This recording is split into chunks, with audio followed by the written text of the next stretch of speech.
Ladies and gentlemen, joining us on this Thursday, September 24, 2009 edition is Congressman Ron Paul, live from Congress. Just got done with a vote.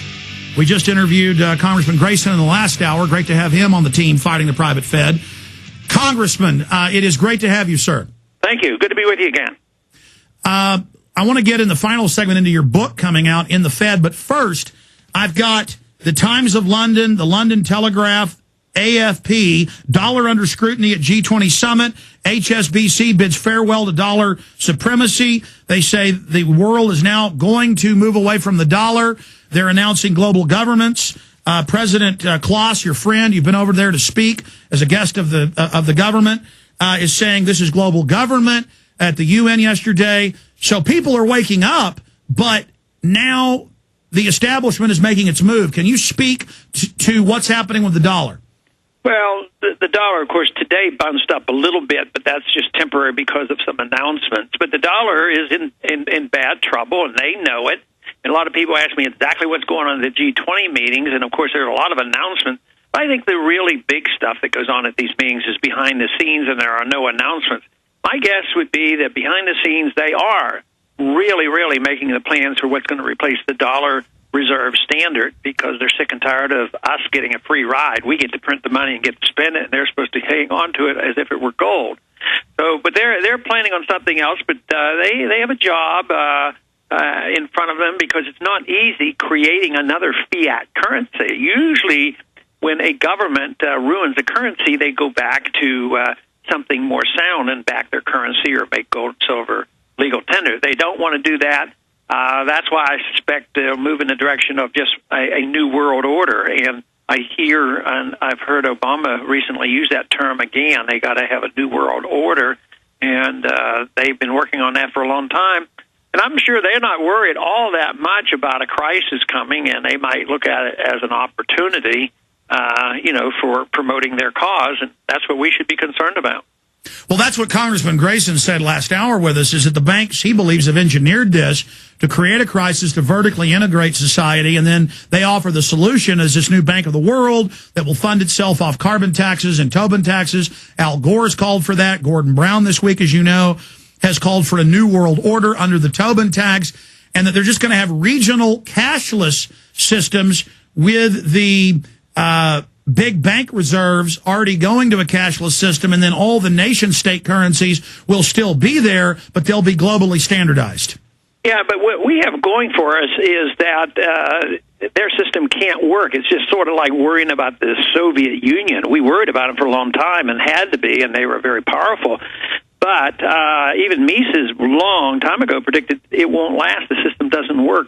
So what they're proposing really doesn't work. It's sort of like what they did, the IMF and our Treasury did in the 60s and early 70s. We're going to print money, and it's going to be worth $35 an ounce, and, guarantee that. Well, the market overwhelms. So we should be concerned. We should fight it. We should expose them, and we should do our very best. But ultimately, the markets will rule. The biggest threat is probably the political threat, that how much are they going to crack down on us, how far are they going to go, and can we ever regain the influence on the government, where their job is to protect us and protect our liberty rather than serving the special interest. That, to me, is really the bottom line. Congressman, the Federal Reserve, as you know, has hired the top Enron lobbyist firm to come in the last 3 months and demonize the End the Fed protest. It's come out in the Baltimore Sun that the Army is surveilling the End the Fed protest, and that all protest is now being considered low-level terrorism. They're trying to demonize us that way.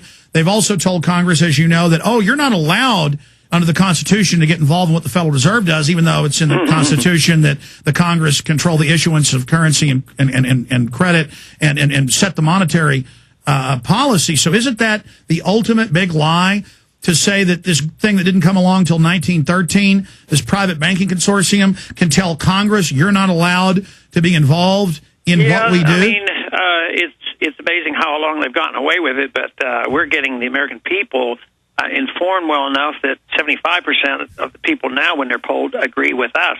I think it's interesting. I can give you a little tidbit about tomorrow, and maybe Alan told you the same thing.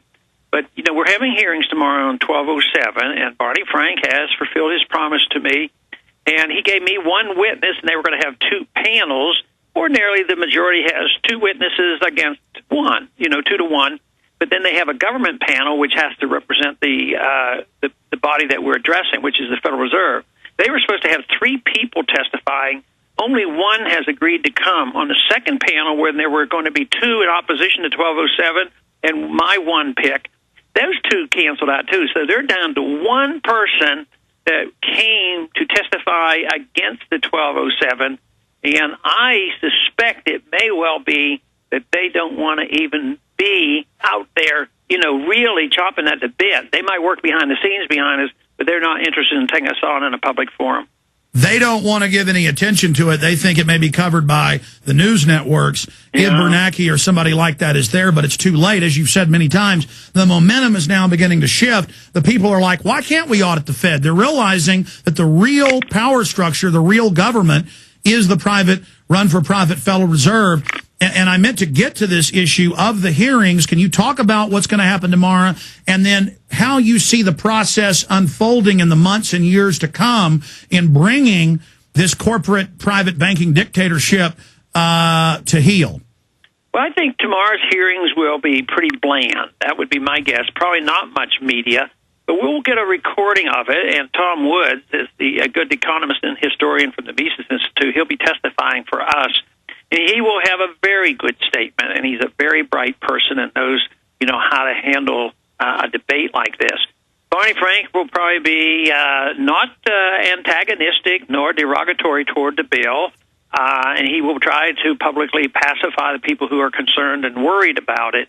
But I don't think it'll be big news tomorrow, but it's big news among our circles because we have gotten them to a point where many others who have tried over the many, many decades and have never gotten this far. Just think, Henry Royce, Wright Patman, and Henry Gonzalez, all coming from a liberal populist viewpoint, have always, and they were chairman of the banking committees, and they never got this far on auditing the Fed. So we are making progress, but it also might be a sign of how bad things are to wake up the American people to finally say, hey, what is this all about? What about this Fed?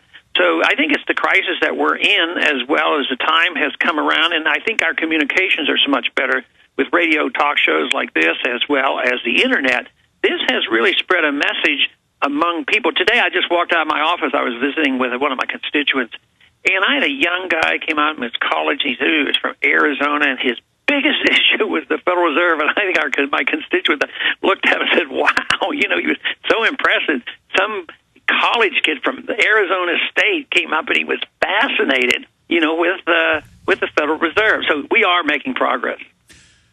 Is this the beginning of game over for the Federal Reserve? Because once they're identified as the true shadow government, the financial oligarchy, as long as they can operate in the shadows and pose as a federal agency, they were invincible. But once the curtain drops on the little man who we thought was the big, powerful Wizard of Oz, once the illusion is shattered, which is now happening, it begins the process of their fall. I think it might begin it, but I don't think we're very far along because I don't think they have yet begun to fight. I mean, they are going to be tenacious. Look at what they've done with the lawsuits under the Freedom of Information Act. They are resisting. They're fighting it. Those court cases are going to go on for years. They're going to fight this. They're going to resist and argue about turning over records. So it's not going to be real easy.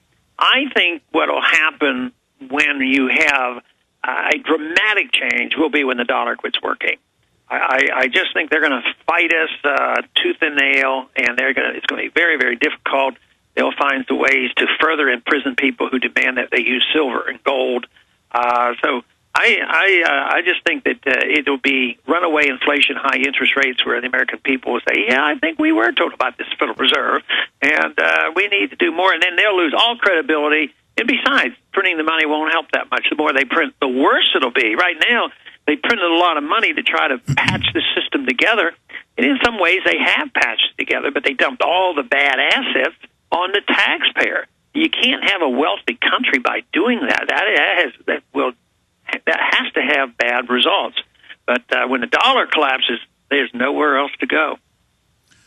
Congressman, I don't even pretend to know what's best to suggest you do tomorrow in these hearings. But I know you're a very polite, focused, intelligent, scholarly person. I would just encourage you to call them out and to be as aggressive as possible because that more firmly cements you as the leader. And I think you're the man for the job against these people. And I would also hope that you would entertain, and perhaps I would ask now what your opinion is of this, to bring up the conflict of interest issue, that you have this revolving door between Goldman Sachs and J.P. Morgan Chase and the governors of the private Fed like Geithner, Paulson, Bernanke, the campaign contributions to both parties.